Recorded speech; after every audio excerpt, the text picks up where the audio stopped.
Every technological shift redistributes power. Most people focus on innovation. Few notice control. This is the inflection. Everyone thinks AI belongs to OpenAI, or Google, or Microsoft. They build the models. They get the headlines. They own the interfaces. But they don't control AI. The company that controls AI doesn't build chatbots. It builds the chips. And right now, that company is Nvidia. If AI is the new electricity, Nvidia owns the power grid, the illusion layer. When people think about AI, they think about ChatGPT, Claude, Gemini, software, interfaces, products. But AI isn't software first. It's compute first. Training large language models requires thousands of GPUs running in parallel for weeks, sometimes months.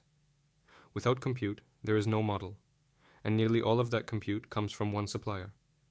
If you're building an AI startup today, you don't start by hiring marketers. You start by securing GPUs, specifically Nvidia GPUs. Why?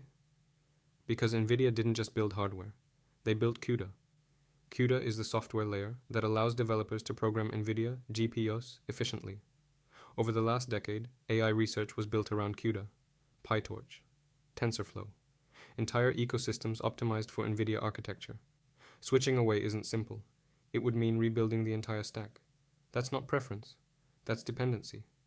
Over 80% of the AI accelerator market runs on Nvidia hardware.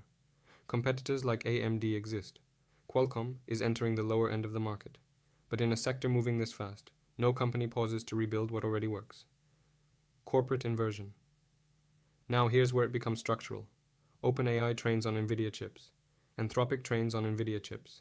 Meta trains on Nvidia chips. Even Google, despite building its own TPUs, still buys Nvidia GPUs at scale. Microsoft, one of the most powerful companies in the world, is one of Nvidia's largest customers. The companies building the future of AI are customers, not controllers. That's a corporate inversion most people don't notice. Apps compete, infrastructure prices, and they know it. Which is why the largest AI players are quietly building alternatives.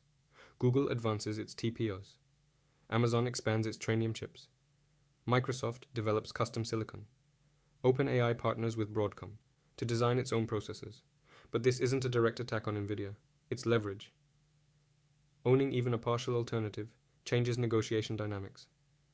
Because when one supplier controls the base layer, the only real counter-strategy for it is independence. And independence takes years. Bottleneck economics. During technological inflection points, value concentrates at the bottleneck. In the internet era, cloud infrastructure dominated. In the mobile era, operating systems controlled distribution. In the AI era, compute is the bottleneck.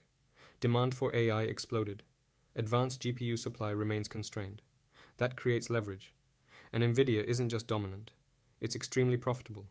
High margins, massive cash reserves, pricing power.